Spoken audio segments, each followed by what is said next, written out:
When Sarah moved into her new apartment, everything seemed perfect. Cozy space, cheap rent, and no roommates.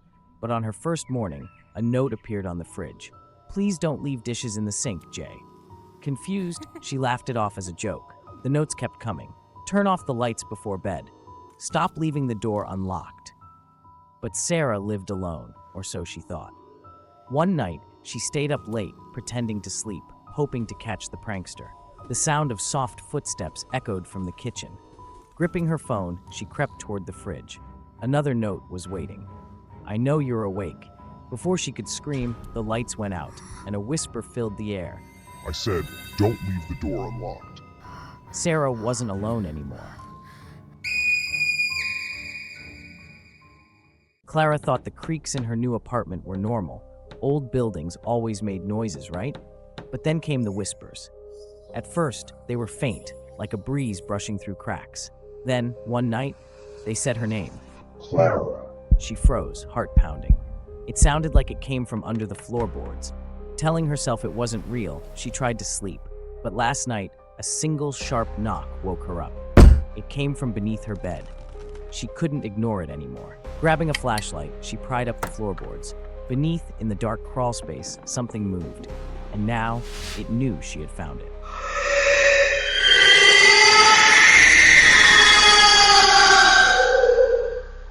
Jenna avoided mirrors. They always unsettled her. But this one was different. She found it at an antique shop, its frame covered in strange carvings she couldn't understand. Something about it felt alive. At first, it was just her reflection staring back, but soon, it started doing things she wasn't. Smiling when she wasn't smiling, moving when she was perfectly still. Then, one night, it spoke. "You're running out of time." Jenna froze, her breath caught in her chest. The reflection wasn't just a warning, it was a glimpse of what was coming for her, and the mirror wanted her to see it all.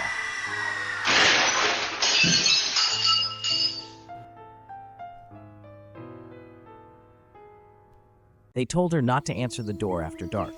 Local superstition, they said. Sarah didn't believe in ghosts or curses. The first night in the cabin, she heard it. 3 loud knocks. They echoed through the empty woods outside. She froze but stayed quiet. The knocking stopped. The next night it returned, louder this time, more insistent. She couldn't help herself. She opened the door. No one was there. But when she turned back, the air felt colder, and shadows began to stretch across the room. Sarah realized too late, the knocking wasn't asking for permission. It was coming in.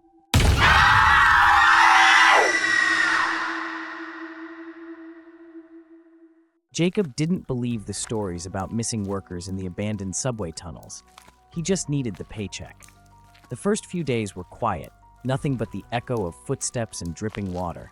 But tonight, something changed. The lights flickered, and a strange wet scraping sound echoed through the tunnels. At first, he thought it was just a rat, but then he saw it, a massive twisted shape slithering in the shadows. It wasn't just living down here, it was hunting.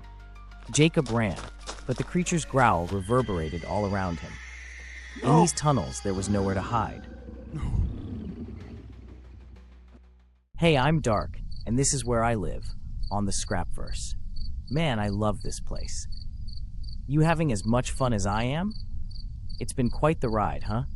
Thanks for sticking around. Let me know what you think of these scraps, and tell me a bit about yourself. I'm a chatty guy, and as you might have guessed, things around here can get eerily quiet. Don't forget to hit that like button and subscribe for more content. Let's be mates, and welcome to the Scrapverse.